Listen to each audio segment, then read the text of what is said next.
Welcome back to city news. శివకేశవులకు అత్యంత ప్రీతికరమైన కార్తీక మాసం 2వ సోమవారం కావటంతో పట్టణంలోని ఆలయాలలో ఆధ్యాత్మిక శోభ వెల్లివిరిసింది. కార్తీక మాసం 2వ సోమవారం నాడు క్షీరాబ్ది ద్వాదశి పండుగ కూడా కలిసి రావడంతో తెల్లవారుజామునే భక్తులు ఆలయాలకు చేరుకుని దీపారాధనలు చేసి స్వామివారిని దర్శించుకున్నారు.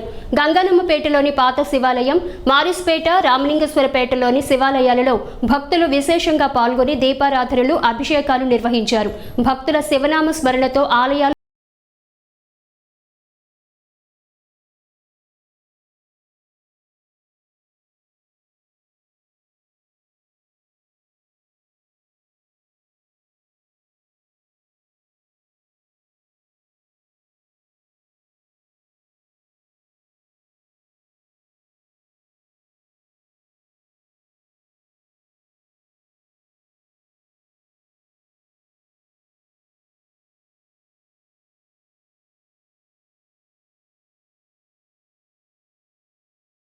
తెనాలి పట్టణంలో అత్యంత ప్రాచుర్యం కలిగిన శ్రీ పర్వతవర్ధిని సమేత రామేశ్వర స్వామి దేవాలయంలో కార్తీక మాస మహోత్సవాల్లో ఈరోజు 2వ సోమవారం ఏకాదశి పర్వదినం కలిసి రావటం అత్యంత ఆనందదాయకం. భక్తులందరూ కూడా ఈరోజు తెల్లవారుజామున 3:30 గంటల నుంచే స్వామివారిని దర్శించుకొని అభిషేకాదులు చేసుకుంటూ దీపారాధన చేసుకుంటూ ఆనందంగా ఉన్నారు. అలాగే ఈ రోజున ఉదయం మహారుద్రాభిషేకంతో కార్యక్రమం ప్రారంభించి ఏకాదశి హారతులతో భక్తులందరికీ దర్శన భాగ్యం కలగజేయడం ప్రారంభించాము.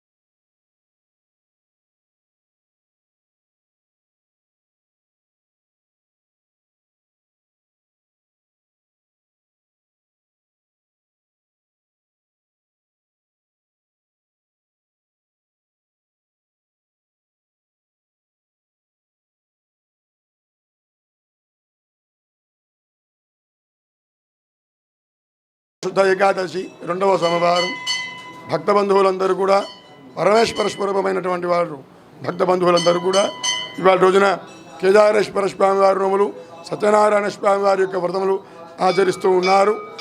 అదేవిధంగా మరి ఈ రోజున తెల్లవారుజాము 4 గంటల నుంచి కూడా వర్షము పుష్పవర్షములా కురుస్తూ ఉన్నప్పటికీ భక్తులందరూ కూడా శ్రద్ధాభక్తులతో ఇచ్చేసి స్వామివారి యొక్క దర్శనం చేసుకొని దీపారాధనాది చేసుకొని ఆ కార్తీక దామోదరుని యొక్క అనుగ్రహాన్ని పొందుతూ చంద్రమౌళీశ్వర అనుగ్రహాన్ని పొందుతూ ఉన్నారు. సాయంకాలం పూట స్వామివారు విశేష అలంకారాన్ని ఇస్తారు. అదేవిధంగా సహస్రనామార్చన కార్యక్రమం ఉంటుంది. అందరుగా విచ్చేసి తప్పకుండా స్వామివారి అనుగ్రహాన్ని పొందుతారు అని తెలియపరుస్తున్నాము. దేవస్థానం కమిటీ.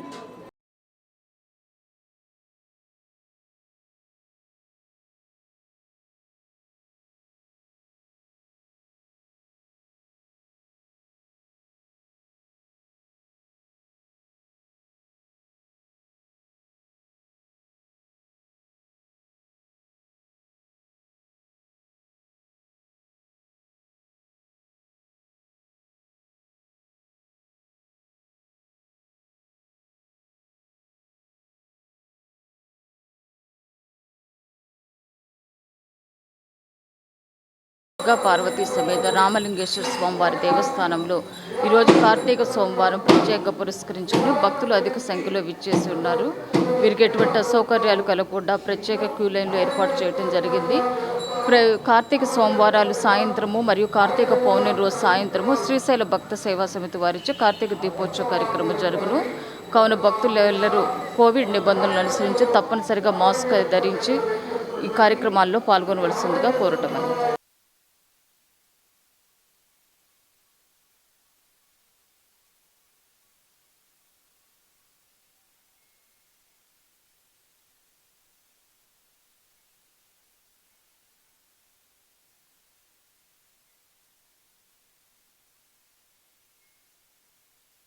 54వ జాతీయ గ్రంథాలయ వారోత్సవాలను పురస్కరించుకుని స్థానిక నెహ్రూ రోడ్లోని తెనాలి శాఖ గ్రంథాలయంలో 2వ రోజు పుస్తక ప్రదర్శన మరియు కవి సమ్మేళనం నిర్వహించారు. ఈ సందర్భంగా ఏర్పాటు చేసిన పుస్తక ప్రదర్శనను న్యాయవాది సిహెచ్ శ్రీధర్ ప్రారంభించారు. అనంతరం ఆలపాటి కళాపీఠం అధ్యక్షులు అయినల మల్లేశ్వరరావు అధ్యక్షతన కవి సమ్మేళనం నిర్వహించారు. ఈ సమ్మేళనంలో సుమారు 20 మంది కవులు పాల్గొని ఆజాదీ కా అమృత్ మహోత్సవ్లో భాగంగా స్వాతంత్ర ఉద్యమంపై కవితలు ఆలపించారు. ఈ ప్రోగ్రాంకి దాదాపు 15-20 మంది కవులు ఇక్కడికి ఇచ్చేసి ఉన్నారు. ఆలపాటి కళాపీఠం రవీంద్ర పీఠం అధ్యక్షులు అయినాల మల్లేశ్వరరావు గారు కవి సమ్మేళనంలో పాల్గొని ఇక్కడ అందరికీ కవి సమ్మేళనంలో కవితలను వినిపించడం జరిగింది. పుస్తక ప్రదర్శన కూడా కింద అనేక రకాల పుస్తకాలను ప్రదర్శనలో ఉంచినాము. ముఖ్యంగా స్వాతంత్ర సమరయోగానికి సంబంధించిన స్వాతంత్ర ఉద్యమానికి సంబంధించిన పుస్తకాలను మనం ఈరోజు అక్కడ పుస్తక ప్రదర్శన ప్రారంభించుకున్నాం. కవి సమ్మేళనం నిర్వహించుకుంటున్నాం. ఈ కవి సమ్మేళనంలో దాదాపు 20 మంది కవులు, కవయిత్రులు, రచయితలు పాల్గొన్నారు. వారందరికీ కూడా హృదయపూర్వకమైనటువంటి ధన్యవాదాలు తెలియజేసుకుంటున్నాం. ఈ కవి సమ్మేళనానికి మేము ఇచ్చినటువంటి అంశం ఆజాదీ కా అమృతోత్సవ సందర్భంగా 75 సంవత్సరాల స్వాతంత్ర్య ఉద్యమంలో మనం సాధించినటువంటి ప్రగతి ఏమైనా ఉన్నదా, ఆశాజనకంగా ఉన్నదా, నిరాశాజనకంగా ఉన్నదా అనేటటువంటి విషయాలను తెలియజేస్తూ చాలామంది కవిమిత్రులు వారి భాషా చాతుర్యంతో కవితలు వినిపించారు.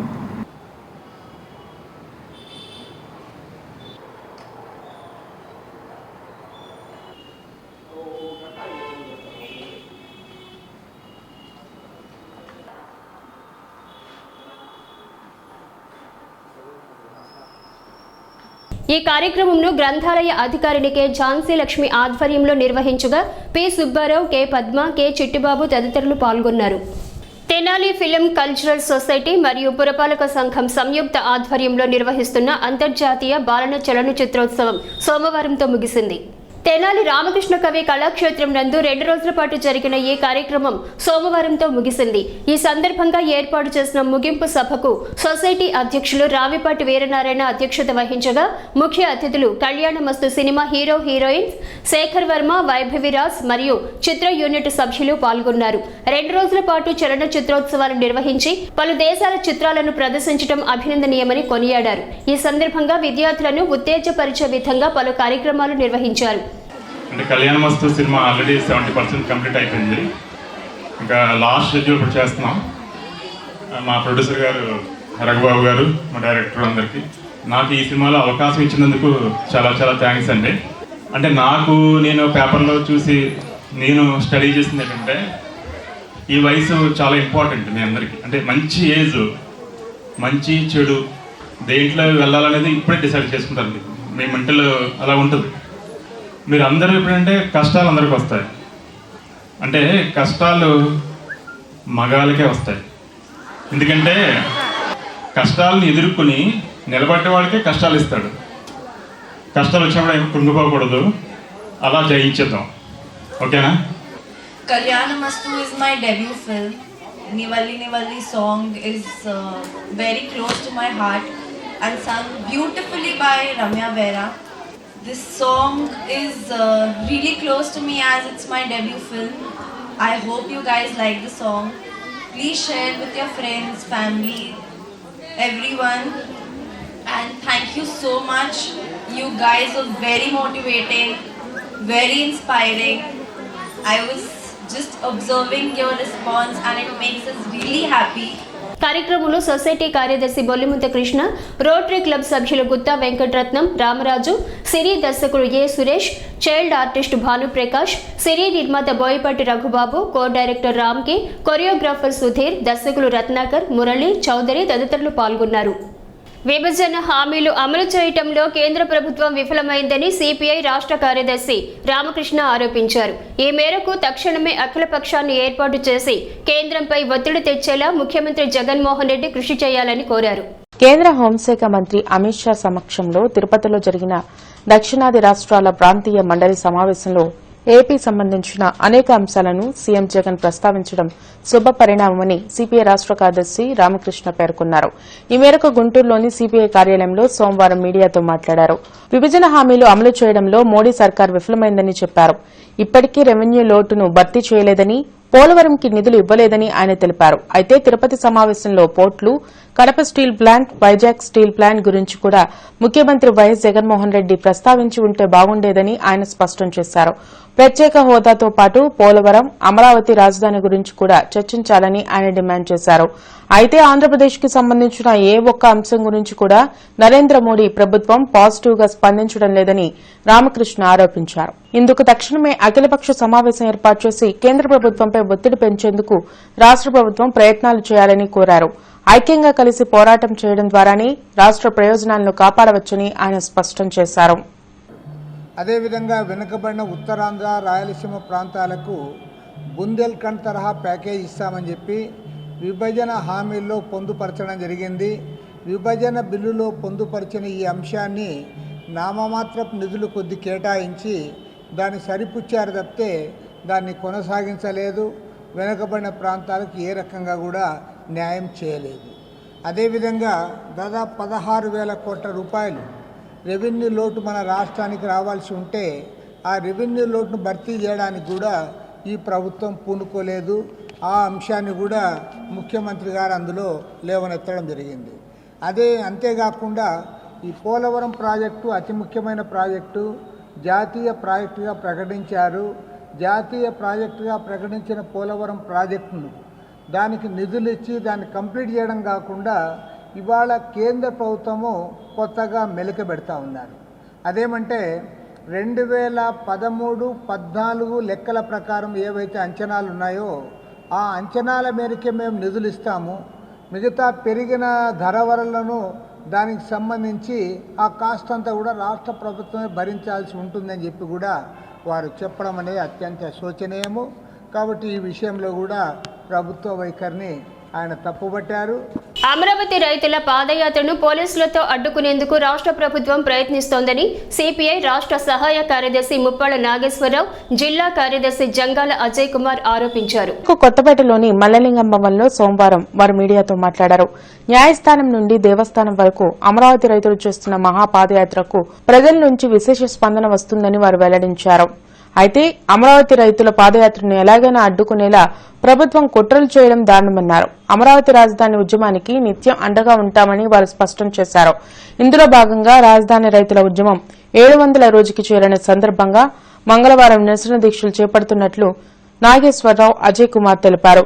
విజయవాడ సమీపంలోనే ఏపీ రాజధాని ఉండాలనేది ఆది నుండి సిపిఐ చేస్తున్న డిమాండ్ అని వారు స్పష్టం చేశారు. పరిరక్షణకు జరిగే పాదయాత్ర రోజు రోజుకి మహాపాదయాత్రలా మహాపవిత్ర ప్రజా పాదయాత్రగా పెరుగుతుంది. పార్టీలకి, కులాలకి, మతాలకి అతీతంగా సాగుతుంది. వైసీపీకి ఓట్లు వేసిన వేలాది మంది ప్రజలు కూడా ఈ యాత్రకు ప్రత్యక్షంగా పాల్గొని మద్దతు తెలియజేసి భాగస్వాములు అవుతున్నారు. ఒకవైపున మహాపాదయాత్ర ప్రజాపాదయాత్రగా జరుగుతూ ఉంది.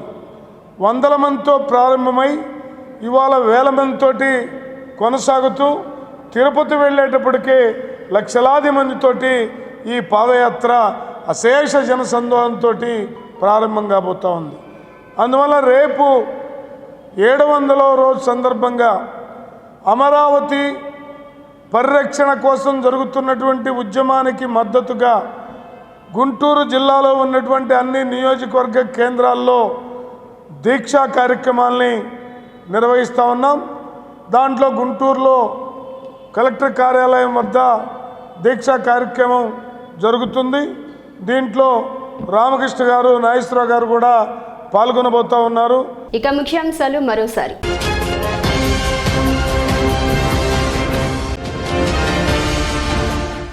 నేటి యువత పుస్తక పఠనాన్ని అలవాటుగా మార్చుకోవాలి. 54వ గ్రంథాలయ వారోత్సవాల సందర్భంగా ఎమ్మెల్యే అన్నబత్తుని శివకుమార్ పిలుపు.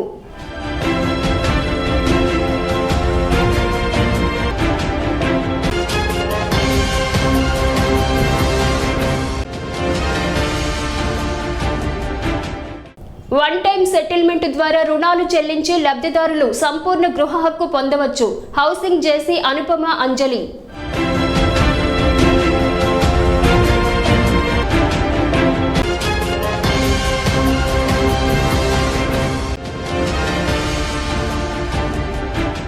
కార్తీక మాసం 2వ సోమవారం కావటంతో పట్టణంలోని శైవ క్షేత్రాలలో వెల్లివిరిసిన ఆధ్యాత్మిక శోభ.